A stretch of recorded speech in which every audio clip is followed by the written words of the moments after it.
कभी नोटिस किया है कि कैसे एक कमरे में 10 लोग बैठे होते हैं, तभी एक इंसान अंदर आता है और बिना एक शब्द कहे उसे तुरंत सबकी अटेंशन और रिस्पेक्ट मिल जाती है। वहीं दूसरी तरफ कुछ लोग ऐसे होते हैं जिन्हें कोई सीरियसली लेता ही नहीं। कुछ लोग बिना आवाज उठाए पूरे गेम को कंट्रोल कर लेते हैं और कुछ पूरी जिंदगी सिर्फ मैनिपुलेट होते रहते हैं। आखिर ऐसा क्यों होता है? एक इंसान को असल में मेंटली पावरफुल कौन बनाता है? क्या वो फिजिकल स्ट्रेंथ है, पैसा है या फिर उनका लुक?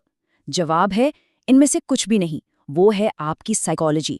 आज के इस एक्सप्लेनर में हम एक बहुत ही पावरफुल टॉपिक को डिकोड करने वाले हैं। बात होगी द चाणक्य माइंडसेट की।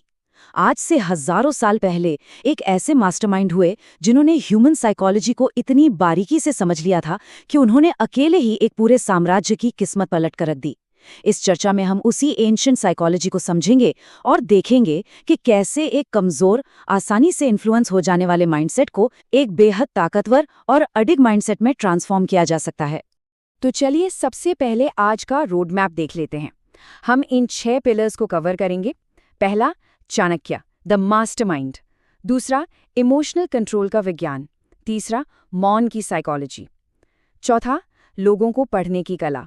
पांचवा, अनुशासन ही असली ताकत। और छठा, डर पर जीत। तो शुरुआत करते हैं हमारे पहले सेक्शन से, Chanakya the mastermind, the ancient mindset. जरा उस दौर के बारे में सोचिए। एक बहुत ही साधारण से दिखने वाले व्यक्ति, ना तो उनके पास बेहिसाब दौलत थी, ना कोई विशाल सेना और ना ही कोई आलीशान राजमहल। फिर भी बड़े बड़े सत्ताधारी उनसे खौफ खाते थे। वजह सिर्फ और सिर्फ उनका दिमाग। चाणक्य ने इस एक सच को बहुत पहले ही समझ लिया था कि ये दुनिया बाहुबल या शारीरिक ताकत से नहीं, साइकोलॉजी से चलती है। और यही हमारी फाउंडेशन है। असली पावर हमेशा साइकोलॉजी को समझने से आती है। अगर इंसान की सोच को, उसके फैसले लेने के तरीके को समझ लिया जाए तो उसके एक्शंस को पहले से ही प्रिडिक्ट किया जा सकता है। जो इंसान दूसरों के दिमाग को पढ़ लेता है ना, असल में वही इस दुनिया में सच्ची पावर होल्ड करता है। अब सवाल ये है कि इस पावर को हासिल कैसे किया जाए। यहीं पर हम आते हैं दूसरे सेक्शन पर, इमोशनल कंट्रोल का विज्ञान, अपनी भावनाओं पर पूरी तरह से काबू पाना। इस बारे में चाणक्य का एक बहुत ही गहरा और थोड़ा कड़वा विचार है। जिस इंसान का गुस्सा उसके कंट्रोल में नहीं, उसकी जिंदगी भी उसके कंट्रोल में नहीं हो सकती। आज के मॉडर्न समय को ही देख लीजिए। लोग अपने इमोशन से कितनी आसानी से कंट्रोल हो जाते हैं। किसी ने जरा सी क्रिटिसिज्म कर दी तो तुरंत हर्ट हो गए। किसी ने मैसेज का रिप्लाई नहीं किया या इग्नोर कर दिया तो दुखी हो गए। किसी की सक्सेस देख ली तो जेलस हो गए। और यही जो इमोशनल रिएक्शन है, यही इंसान की सबसे बड़ी कमजोरी बन जाता है। यहाँ पर 2 अलग अलग तरह के माइंडसेट के बीच का असली फर्क एकदम साफ हो जाता है।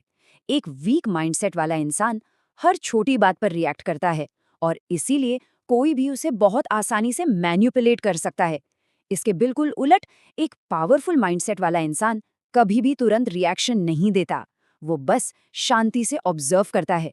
हमेशा याद रखिए, जो शांत रहता है और सिर्फ चीजों को देखता है, वो अपने आप ही एक अथॉरिटी फिगर बन जाता है। और इसी शांति से जुड़ा है हमारा तीसरा पिलर, मौन की psychology, the strategy of silence. ये चाणक्य की सबसे खतरनाक और असरदार स्ट्रैटेजी में से एक थी। पूरी तरह से चुप रहने का मनोवैज्ञानिक असर बहुत गहरा होता है। इसके 3 बड़े फायदे हैं। पहला, ये आपके अंदर के असली इमोशंस को दुनिया से छुपा लेता है। किसी को नहीं पता चलता कि आप नर्वस हैं या कॉन्फिडेंट। दूसरा, ये लोगों की नज़रों में आपकी इंटेलिजेंस को कई गुना बढ़ा देता है। और तीसरा, ये आपके ऑब्जर्वेशन स्किल्स को बेहद स्ट्रॉन्ग करता है। सच तो यह है कि जब कोई इंसान कम बोलता है तो लोग उसे आसानी से डिकोड नहीं कर पाते। और इंसान की फितरत है कि जिससे वो समझ नहीं पाता, उससे वो नेचुरली खौफ खाता है। यही अनप्रिडिक्टेबिलिटी पावर का एक बहुत बड़ा सोर्स है। और जब आप शांत रहकर ऑब्जर्व करना सीख जाते हैं तो आप हमारे चौथे सेक्शन की तरफ कदम बढ़ाते हैं, लोगों को पढ़ने की कला। एक पावरफुल माइंडसेट वाले इंसान की सबसे बड़ी खूबी यही है कि वो कभी भी किसी पर भी आंख बंद करके भरोसा नहीं करते। चाणक्य की फिलॉसफी का एक गोल्डन रूल है, इंसान की बातों पर नहीं, उसकी आदतों पर फोकस करो। इस बात की गहराई को समझिए। लोग अक्सर बहुत मीठी मीठी बातें करके आसानी से धोखा दे सकते हैं। शब्दों को तो बहुत आसानी से मैनिपुलेट किया जा सकता है, लेकिन इंसान के लॉन्ग टर्म बिहेवियर के जो पैटर्न्स होते हैं, जो उसकी बरसों की आदतें होती हैं, वो कभी झूठ नहीं बोलती। वो असलियत को सामने लाकर ही छोड़ती हैं। एक मैनिपुलेटर के कुछ बहुत ही क्लियर रेड फ्लैग्स होते हैं जिन्हें पहचानना आना ही चाहिए।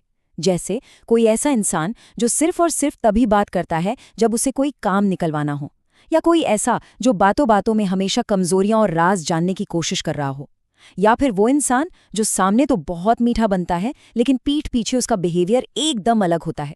ये कोई कोइंसिडेंस नहीं है, ये एक सोची समझी स्ट्रैटेजी है। एक स्ट्रॉन्ग माइंड किसी पर भी भरोसा करने से पहले इन पैटर्न्स को बड़ी खामोशी से ऑब्जर्व करता है।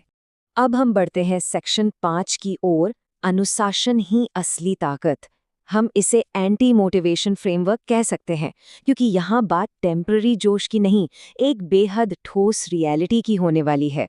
तो पॉइंट ये है कि आज की पूरी दुनिया सिर्फ मोटिवेशन के पीछे भाग रही है। मोटिवेशनल वीडियो, कोट्स, बस किसी तरह काम करने का मन कर जाए। लेकिन असलियत ये है कि मोटिवेशन एक टेम्पररी इमोशन है, उस पर हमेशा भरोसा नहीं किया जा सकता। इसके उलट डिसिप्लिन यानी अनुशासन एक परमानेंट पावर है। एक असली मास्टरमाइंड साइकोलॉजी कभी भी मूड या फीलिंग्स पर डिपेंड नहीं करती, वो सिर्फ और सिर्फ अटूट कंसिस्टेंसी पर चलती है। अगर हम एक कमज़ोर इंसान और एक मेंटली पावरफुल इंसान के डेली रूटीन को कंपेयर करें तो ज़मीन आसमान का फ़र्क दिखेगा। एक तरफ कमज़ोर बहाने हैं, यार आज सही फील नहीं हो रहा, कल करेंगे, जबकि दूसरी तरफ अटूट डिसिप्लिन है, चाहे जो हो जाए, सुबह जल्दी उठना है तो उठना है। एक तरफ है हर वक्त सिर्फ एंटरटेनमेंट खोजना, और दूसरी तरफ है अपने फोकस को बचाने के लिए डिस्ट्रैक्शंस को जड़ से ख़त्म करना। एक तरफ जहां दिमागी ग्रोथ रुक जाती है, वहीं डिसिप्लिन हमेशा नई स्किल्स बिल्ड करने पर फोकस करता है। और यही वो चीज़ है जो एक इंसान को मेंटली डेंजरस बनाती है। अब हम आते हैं अपने सबसे गहरे और आखिरी सेक्शन पर, डर पर जीत। चाणक्य बहुत अच्छी तरह जानते थे कि इंसानों को कंट्रोल करने का दुनिया में सबसे बड़ा हथियार कोई तलवार नहीं, बल्कि डर है। सीधा सा रूल है, जो इंसान डर गया समझो वो कंट्रोल हो गया। जीतने के लिए कुछ बहुत कड़े नियम फॉलो करने पड़ते हैं। फेल होने का डर छोड़ना होगा, लोग क्या सोचेंगे इसकी परवाह हमेशा के लिए ख़त्म करनी होगी। और सबसे ज़रूरी, अगर सही के लिए अकेले खड़े रहना पड़े तो उसका साहस जुटाना होगा। जिसने भी डर की इस साइकोलॉजी को समझ लिया और उस पर जीत हासिल कर ली, उसे दुनिया की कोई ताकत कंट्रोल नहीं कर सकती। एक पावरफुल माइंडसेट अक्सर अकेलेपन में, भीड़ के शोर से बहुत दूर ही आकार लेता है। इस एक्सप्लेनर का सबसे दिलचस्प हिस्सा ये है कि ये सारी एंशंट नॉलेज सिर्फ पुरानी किताबों में धूल खाने के लिए नहीं है, ये आज के रियल वर्ल्ड में पर्सनालिटी को पूरी तरह बदल देने के लिए है। जब कोई इंसान अपने इमोशंस को कंट्रोल करना सीख लेता है, मौन की गहरी ताकत को समझ जाता है, लाइफ में आयरन क्लैड डिसिप्लिन लाता है और लोगों के एक्शंस को बारीकी से ऑब्जर्व करना शुरू कर देता है ना, तो उसका ऑरा ही बदल जाता है। वो साधारण से असाधारण बन जाता है। और इसीलिए आज के इस एक्सप्लेनर को हम एक बहुत ही पावरफुल थॉट के साथ खत्म करेंगे। दुनिया में सबसे खतरनाक हथियार कोई तलवार नहीं, बल्कि एक शांत और इंटेलिजेंट दिमाग है। जरा इस पर विचार कीजिएगा। एक इंसान का दिमाग असीमित पावर हासिल कर सकता है, बस शर्त यह है कि उसे सही तरीके से ट्रेन किया गया हो। क्योंकि फिजिकल ताकत एक दिन खत्म हो सकती है, लेकिन एक शांत, स्थिर और स्ट्रेटेजिक माइंड की ताकत हमेशा परमानेंट होती है।